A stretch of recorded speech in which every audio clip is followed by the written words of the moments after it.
कामचोर बहू। कांता बहन की 2 बहुएं थी, बड़ी कल्पना और छोटी प्रिया। कल्पना का जैसा नाम वैसा ही काम। सारा दिन कल्पनाओं में रहती, ना कोई काम करती न कोई धाम। अरे कल्पना बहू, जरा अच्छी सी चटनी पीस दे, आज कुछ मजेदार खाने का मन है।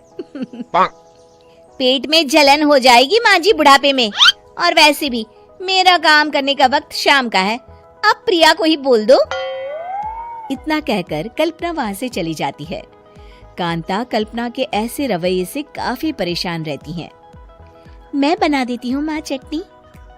ऐसा बोलकर प्रिया माँ को चटनी बनाकर प्लेट में खाने को देती है कि तभी वहाँ कल्पना आ जाती है। अरे वाह चटनी, जरा चख कर तो देखूं, बड़े दिन हो गए। अरे नहीं बहू, तू तो रहने ही दे चटनी खाना, पेट में जलन हो जाएगी।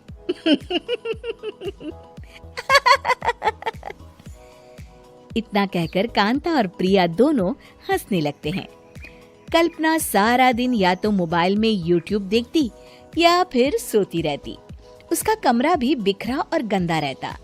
एक दिन कल्पना का पति अशोक उससे कहता है, अरे कल्पना, जानवर भी उस जगह को साफ कर लेता है जहाँ वो बैठता है, तुम तो इंसान हो, कैसे इतने गंदे कमरे में रह लेती हो?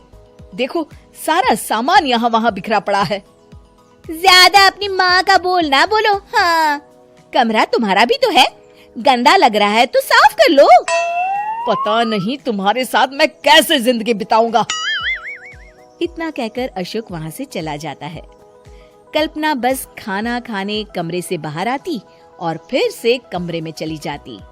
इससे कांता बहन काफी परेशान रहती।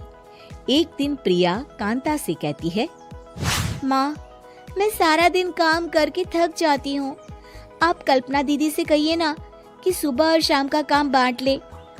मैं तो अब सिर्फ एक वक्त का ही काम करूँगी। हाँ। अरे तू वो भी ना करना, एक बहू तो कामचोर थी ही, दूसरी भी आ गई काम ना करने के बहाने लेकर। तभी वहाँ प्रिया का पति रमेश आ जाता है। माँ, मैं देख रहा हूँ भाभी कोई काम नहीं करती, प्रिया सारा दिन घर और रसोई का काम करती है, अब कुछ करो ना माँ। कांता मन में कुछ सोचती है और कल्पना के पास जाती है। कल्पना फोन पर मेकअप करना देख रही होती है। कल्पना, तुम सारा दिन बस मोबाइल देखती हो, घर का कोई काम भी कर लिया करो। प्रिया सारा दिन काम करके थक जाती है। आज से मैंने फैसला किया है, एक वक्त का काम तुम करोगी, सुबह का खाना तुम बनाओगी और रात का प्रिया। आप लोगों ने काम को हवा बना रखा है। अरे पता नहीं थोड़ा सा ज्यादा काम करने में आप लोग घबरा क्यों जाते हैं। और हाँ, बहुत ज्यादा प्रिया की तारीफ मत करिए मेरे सामने, बड़ी बहू तो मैं ही रहूंगी। मैं कुछ नहीं जानती, कल सुबह मुझे वक्त से खाना चाहिए, रसोई में आ जाना, वरना कल से तुझे खाना नहीं मिलेगा। अगली सुबह कल्पना रसोई में नहीं आती है। वो देर से सोकर उठती है और बाहर आकर कहती है, अरे भूख लगी है, आज खाने में क्या है? इतनी देर हो गई, आज किसी ने मुझे उठाया भी नहीं, पता नहीं कहाँ है सब। कल्पना को घर में कोई नहीं दिखता। वो रसोई की तरफ जाती है जहाँ बड़ा सा ताला लगा होता है। अरे रसोई में ताला? ओ, मैं तो भूल ही गई थी। माँ ने आज से सुबह का खाना मुझे बनाने को कहा था। हे भगवान, इतने लोगों का खाना बनाना क्या आसान है? तभी घर के सारे सदस्य बाहर से वापस आते हैं। वाह माँ जी, मजा आ गया छोले भटूरे खाकर। मेरे मुंह में तो अभी भी स्वाद आ रहा है। अरे कल्पना, तेरे भरोसे रहते तो हम तो भूखे ही रह जाते। कल्पना को बहुत गुस्सा आ जाता है। अब बहुत हो गया, आज से मैं अपनी रसोई अलग कर रही हूँ, मैं अपना खाना खुद बना लिया करूंगी। कल्पना अपनी रसोई अलग कर लेती है, पर आए दिन उसका देर से उठना और काम न करने की आदत से वो भूखी ही रह जाती थी। उसी के सामने घर के लोग अच्छे अच्छे पकवान खाते और कामचोर कल्पना को जैसे तैसे ही खाना बनाकर खाना पड़ता। पर एक दिन तो हद ही हो गई।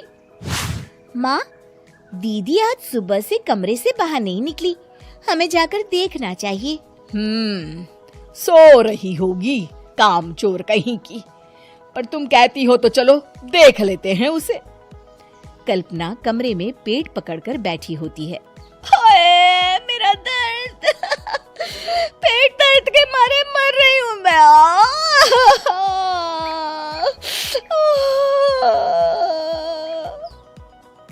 अरे दीदी, क्या हुआ? पेट में दर्द क्यों हो रहा है? डॉक्टर को दिखाया आपने? माँ, कल्पना खड़ी होती है और माँ जी के पास आती है।